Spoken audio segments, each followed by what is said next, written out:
My favorite book is 21 Lessons for the 21st Century by Yuval Noah Harari. I think it's super insightful as to where we're going as a humanity. And actually, it inspired one of the businesses I created, Disruption Labs. So if you haven't read it, I strongly suggest you read it. Thank you. I'll try later. What is the one thing you want to change most in the startup ecosystem, including the investor side? Well, it probably would be the investor side. I'm not a huge fan of venture capital, the structure of venture capital.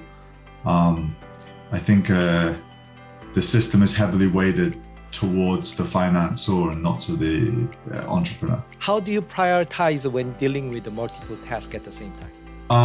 I actually think about this very differently. I have a mild case of ADD. So I like the fact that I don't have one task. Very interesting. Yeah. So to me, my brain naturally jumps. So I see it as like pushing everything along, jumping, everything gets pushed. So it suits my brain. Okay, this is wrong question for you then. I know that you and Malcolm has a long-term friendship and business partnership. That is amazing, actually. I was amazed that. I mean, you have continued your friendship as well as partnership very, very long time successfully, right? Yeah. So what is your secret to grow the long-term partnership successfully on top of a personal relationship? I mean, actually mine and Malcolm's business and friendship is very unique. I mean, in fact, unique is very, and in the sense that, you know, we have now been in a business partnership for more than 2 decades, right? I think that the first thing is that it starts with an absolute level of trust, right? So there is a brotherhood there that cannot be broken. I've been to the point where I was so broke from a failed business that I was sleeping on his sofa, right? And we've been at the highs of selling companies. So like there's nothing that can break us, right? I think that something that we worked out very quickly is we finish each other's sentences. So I know that whatever Malcolm is thinking the other side of what I'm thinking of the same problem. And I like his brain on a problem, and he likes my brain on a problem. And we believe our collective brain is worth a lot more than just 2 brains. As we've evolved, like a marriage, yes, we have evolved as well. So when we started out, we had one company we did all together. In fact, we even had an office with M&M on the door and 2 desks facing each other, right? So we started off in one room together, everything together, created companies together. Now I run companies, he runs companies. We have our own space to run in our own way to the passions that we want, but it all bubbles back into one company together where everything I do, he gains, everything he does, I gain. We hedge each other against risk, against startup, against everything. And we support each other, and we build one group of companies that are all helping each other. But we have enabled ourselves to grow within that. And I think that's been, so trust, in some ways, ability to evolution, and a synergy of brains, I think would probably be the answer. Do you believe CEO or manager can teach only skill, not attitude? Do you agree with that comment? Partially. Yeah. So do you believe you can teach the people, your employee, the attitude as well? I think teach is the wrong word. I believe that someone's general attitude or someone's general nature is their nature, and that our job is to find the people whose nature, when you put them together, works well, and a role that suits that nature. So to say I can change that nature, absolutely not. Can I teach a change of nature? Absolutely not. So, but where I say partially is when you talk about attitude is slightly different than nature. Attitude is if you lead from the front, if you show people that you work harder, if you create an environment that has an impact to someone's attitude, I think you can do that. So that's why I say it's a partial is my answer. Yeah, a lot of people say that it is difficult or almost impossible to, change people in terms of attitude, right? But bear in mind, right? So one of my businesses is restaurants, right? So we have on a regular basis, what we do is we take kids and we make them into managers, right? Yes. And so I have to teach attitudes in terms of you have to start taking responsibility. You could be 22 years old, managing 5 people, closing books, running projections. You're running a business and you're a bar manager. Right. So you got to grow up and you got to take responsibility and you've got to arrive early and you've got to start waking up earlier and you've got to start exercising and being ready. These are attitudinal changes that we have to inspire. Now, are we 100% successful? Absolutely not. But yeah. So that's why I answered my question partially. Yeah, I look at your background, career profile. You have established or launched so many different businesses, and you looks like you still running those business, right? Steelhead, Disruption Lab, and what else? Maximal Concept. I'm familiar with this name because I live in Hong Kong very, very long time. So you seem to wear so many hats. Can you tell us about yourself and your journey to KIN Food? Sure. So you're right. Steelhead, which is our kind of our top group, does have many businesses within it, and so we do multiple different things. But there's a kind of reason to our madness. So I think we ground ourselves in hospitality, which Maximal Concepts, as you know. And more recently, I've just launched KIN Food Halls, which is going to be the main topic of conversation today. We have Far North and our film production company, and that's kind of supportive. And that sort of speaks into our more philanthropic side, because we really focus on environmental documentaries. And then with Disruption Labs, actually Disruption Labs, the one hat I don't wear. So I very much, there was a period of my life where that was my focus, and I realized that creating and developing disruptive ideas is something that I really like to do, and so that's a repeated trend. But at certain times, it's good to then be able to either have a partner or a CEO that then can run the day-to-day. And the reason, again, I'm able to wear multiple hats when you see it from a kind of just a list of roles is partially because of my relationship with Malcolm, my business partner. So we're able to take leads on different companies and support each other, and that enables us to do quite a lot. We also just are quite restless and have minds that like to be incredibly busy. So I guess that enables it too. But I learned that growing a business from the scratch is a very tough job for everyone, right? Well, I have a very high threshold for stress. Like I sleep very, very well. I don't work on the weekend. I have a 4-month-old baby. So I'm, and in the middle of a 4-month-old baby, I have a tech startup that I'm pushing through, and that is not impacting me. So I enjoy the process. I think that the key thing that I'm aware of, or that I've learned, is actually it's the journey that's the enjoyable part, not the summit, right? As I've learned to be better at climbing the mountain that is a startup, I actually start to enjoy the hardship, and each one is a different climb, and that's enjoyable, and as I've gotten, I think the first one is always the hardest because you have nothing. You're desperate for some basis of reputation, some financial security, etc., etc. But now I have more of that. The hunger is more in the creation, in the idea, the feeling of kinship in the team that you build and stuff like that. And so I just enjoy it, rather than find it stressful. Yeah, sounds like you're born to be an entrepreneur. Yeah, my father was, and I set up my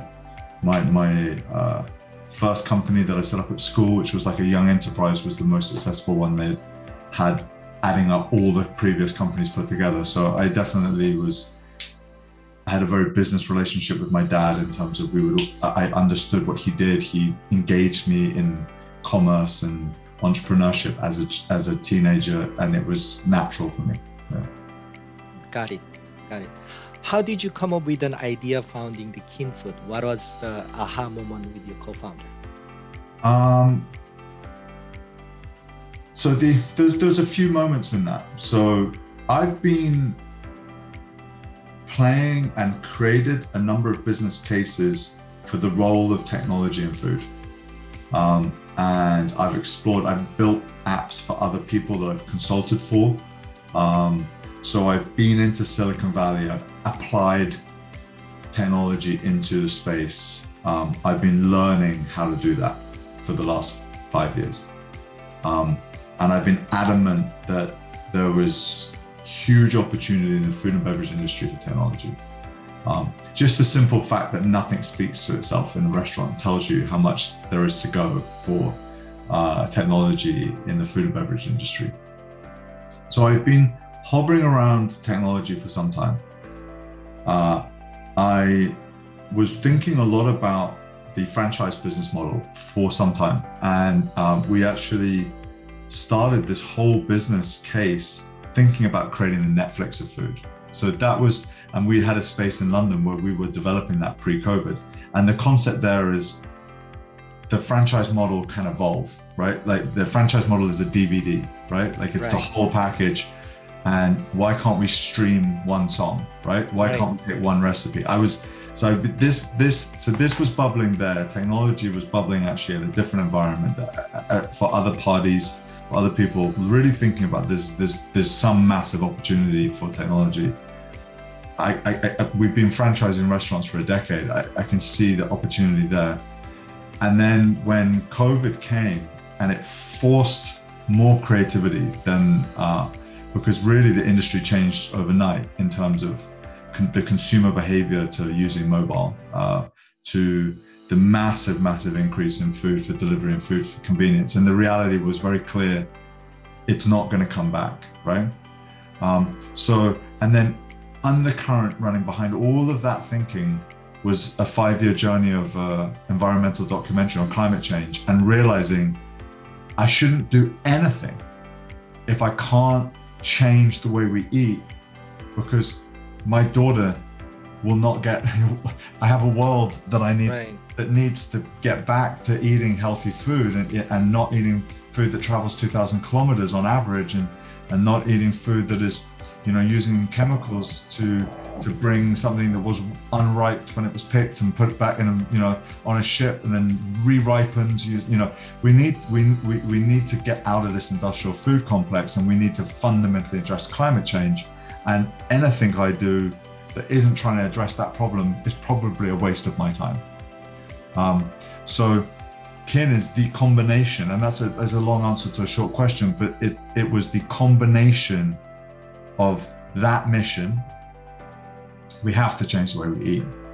There's a huge opportunity in technology, and supporting and pulling all that together was this idea that we could actually create the Netflix of food. Very interesting analogy, from the Blockbuster to the Netflix, right? Right, and that really, the restaurant is Blockbuster, right? So I was on a call with someone at Iconic, the VC fund that's Mark Zuckerberg's fundamentally funded fund, and they're in ByteDance, they're in across a lot of tech, and we were discussing what we're doing with KIN, and he said, we see a world where you are ordering your favorite foods from a pastry from Paris, a ramen from the back streets of Osaka, and some fried chicken from Seoul on demand. Like it's no different than being in Moscow and watching Squid Games, right? So food is going in that direction, and we're fundamentally leading that with the model that we've created. Gotcha. So, in terms of value proposition, what problem are you solving now? Or do you intend to solve with Kin Food?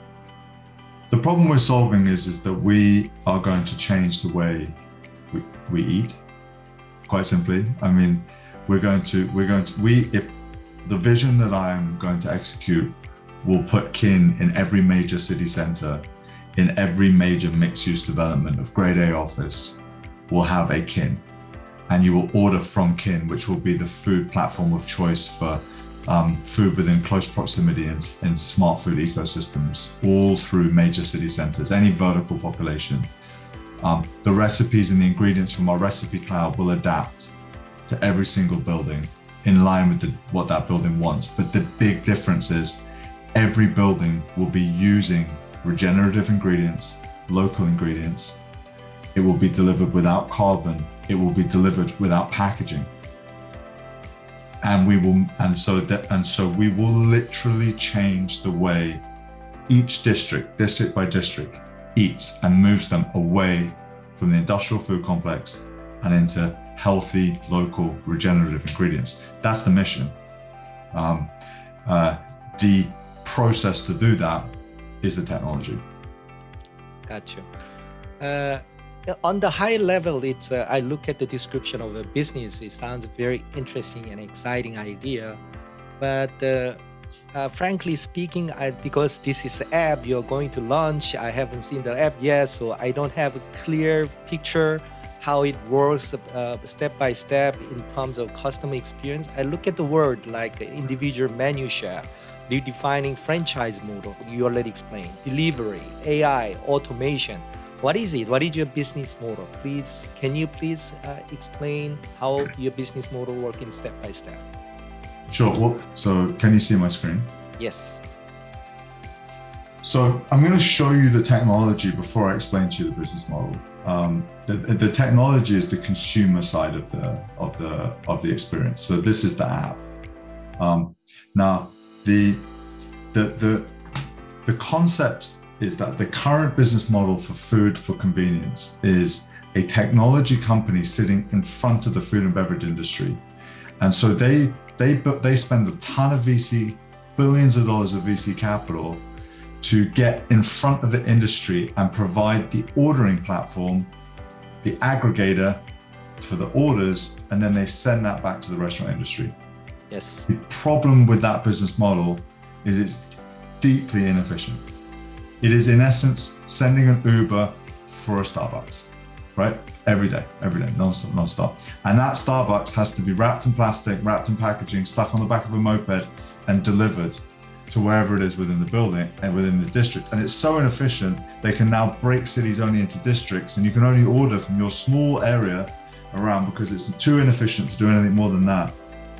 And due to this high level of costs, they have to charge an exorbitant fee to the restaurant, so they don't make any money, which means they start using bad labor practices, poorer and cheaper ingredients because they need to survive. And they have to use a gig economy, which they then are misusing, people providing them with no rights, no employee status, and causing no ends of issues. And then they have to destroy the environment by wrapping it in plastic and delivering it on a moped, right? So the first phase of our solution was, let's rebuild the model where we centralize production into the building and deal with a 5-minute foot radius from the production point. Now, this is not new, we've seen dark kitchens. But what we've done is we've said, no, we are going to be the chef and we're going to draw from a recipe cloud so that the ingredients, the recipes that come from that kitchen to that 5-minute radius is designed for that 5-minute radius. And we draw from the restaurant industry from all around the region, so we provide access to that. When you went from the consumer's perspective, they open up this app, which looks like this. Now, I talked to you a little bit about the Netflix of food. Well, you might see a little bit of a similarity to Netflix in terms of the design of the app. So you have a marketing rotational carousel at the top, and you have multiple rows of different curated lists, which might be discovery, might be searching by country. It could be looking at renowned chefs, up and coming talent, street food classics. And the main thing that we've created is, as soon as you open up and set up an account, if you like a dish, you then build your own playlist. So now you have your food playlist, and that is the food that you regularly want to go to. And once you start doing that, our AI will start to learn your eating habits. So every menu item has got metadata against it. So if you add the oyster katsu sando to your playlist, we know that you eat gluten, we know that you eat bread, we know that you eat shellfish, we know that you like Japanese food. We have all this data, and then we will start auto-suggesting dishes to add to your playlist, very similar to Spotify in terms of learning about music. So I'm going to come back to your business model question, but you wanted to see how it works. So say I'm searching, I can start to go from these different carousels. I could search noodles, but because we ran the database ourselves, you could search for something warming. You could search for something I'm hungover. You could search for something with noodles, something with beef. You could put a filter on that you're vegan and never see anything other than vegan food. So it's a much easier UX and UI to find a highly creative food. And then we're the first app that uses video. So as soon as you go to a menu item, you start seeing it in video form. And this is where we've taken from Net-a-Porter. Net-a-Porter has enabled you to spend thousands of US dollars on one item on a fashion application without having tried it. And so we wanted to build the emotional connection to food. Once we can connect you to the brand story, we then have no borders. You can be in Seoul, trying a unique piece of, fried chicken or bibimbap, and the story and the connection and the chef can be explained to you. And if you were to scroll down from here, we then have 1 to 2 minute videos on every chef so that you can connect to it, which is the experience of going to the restaurant. And this is what we've done. We have connected the restaurant sensory experience with the digital world. And once we make those connections, we have a borderless scale where this can be everywhere. So from the consumer's perspective, you've seen the app. After you've ordered, you come back to this page, and this is where your active order is sitting here. And now you have all the videos of every chef that features in the platform that's available for you to watch, to learn, and therefore you can connect or maybe find what you're going to eat tomorrow.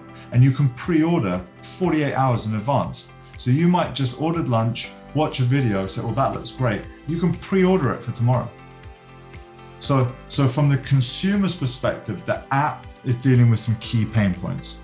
It's providing a curated list of great food. It's providing amazing ingredients, and it's delivered on foot and made in your building. So you know that this is fresh food, not coming in the back of a moped. It is providing a curated list, which means that you get through all the noise and the clutter of all the very busy apps. It is cheaper because we don't have all these fees and everything. So the delivery fees are cheaper, everything is more reasonable. And it's easy. It learns and helps. Like, since we all had Spotify, we listen to more music, right? It helps you get out of your I always eat the same thing for lunch. It's easy. I'm busy. I don't have time. Now, that sounds nice. Then the app knows what you want to eat. So it changes that. Okay, so at this point, let me explain. I didn't answer your question. I'm sorry. I needed to show you the consumer side, and I know we don't have much time. Yeah. So let me explain to you the business model. The business model is we build kitchens in buildings that are around about 100% plus more revenue generative than a traditional food hall or restaurant. And we put that in a building and we power it by our app. And the reason we're able to generate so much more revenue is when we go into a building, we're a holistic solution to that whole 5-minute day population. So we have a kitchen that can do 1,000 items an hour. We have, on average, 20 to 50 to 80,000 people in a 5-minute day population. And every day we will do 5, 6, 7, 8,000 items through the course of that day. And some of it's dine-in, some of it's at someone's desk, some of it is in a boardroom, some of it's in a service apartment, some of it may be the room service of the hotel. It doesn't matter. We are the holistic food solution for that building. So when you dial that back to the same square foot space that would have been a food hall, we are doing 100 to 150% more revenue, and we're doing that at higher margins because we've removed a lot of costs by using the technology. Yes. And we will scale that through every mixed-use development through any major CBD in all cities, starting with Asia and Australasia. We have a flagship location in London, which we will ground in from the experience in London. But we're very much focused on Asia. And our view is that when office tenants are looking for where they want to base their office, the question they will ask the landlord is, do you have KIN? It's a service they expect. Do you have a car park? Do you have KIN? Do you have shared workspace? What's your event space? You know, what food do you have in your podium? These are the questions when they're making a decision. We believe that KIN will be a fundamental service that is a requirement, because once the building has it, the access to food fundamentally changes. And the biggest shift is every single restaurant pre-KIN is a bricks and mortar restaurant with a small ancillary digital business. KIN is a digital business with a small ancillary bricks and mortar business. Yes. It's the other way around. And that requires a complete re-engineering from end to end. The way the kitchen is designed, the way the food flows, the way everything works, even down to the cleaning of the equipment, is different. And so that's the business model. It's if you were to make an analogy, it's not dissimilar to, in some ways, the hotel industry. A developer building a site makes a decision. Do I want to have a Four Seasons, a Marriott? It depends on the customer base. They know that there is this much CapEx cost to put a hotel in the development, and that CapEx is going to deliver X per square foot return on investment consistently. And they know that there is targets that every building must get to an occupancy level of X, right? Our job is the same thing. We take a certain amount of square foot and we will manage that at an occupancy level, which is a capacity level of food production that will deliver a revenue of Y. Yeah, that's great. Sounds like a great solution. You can help to transform the lifestyle of tenant and resident with your business, right? Yeah, sounds great. So it's thinking building ecosystem by ecosystem rather than city by city, and then letting the building learn what we want to eat, rather than, like, restaurants are very static. I mean, if you think about a landlord, they build a new building, they rent all of the restaurants in the podium before they have tenants. So they just guess, right? I think that they're going to want a McDonald's. I think that they're going to want a pret-a-manger, but they don't know. Right. It's a hope, right? Yes. But we can change our recipes in line with the data. Yeah. This is the first time of that. I know that you are the long-term serial entrepreneur, and my question is, what do you love most about your job as a serial entrepreneur, and what is the most difficult part of your job? What do I love most about my job? I mean, I'm incredibly lucky. I love what I do. I love to create. So for me, taking an idea from an idea to a reality, ideas are easy. Right. Having an idea actually in action is very, very hard. Agreed. And I love the opportunity to innovate and to create. I think that the feeling of creating something, whether it's, I mean, I do the interior design of some of our restaurants as an example. So like going through the process of making all these micro decisions around materials and fabrics and designs and spacing, and then seeing the finished version and having people come in and I love the experience is incredibly rewarding, right? So the creative is always a fun part. The team, the friendship and the camaraderie that a team builds in that experience is incredible. Like for me, like at the bonding that I build with partners and stakeholders in what we do, I value a lot. So it's the combination of those two, I would say. Yes. What's the most difficult thing? You know, at the end of the day, anyone that thinks that everything they do is fun is it's not true. For every great experience, there's a ton of things that are just plain difficult.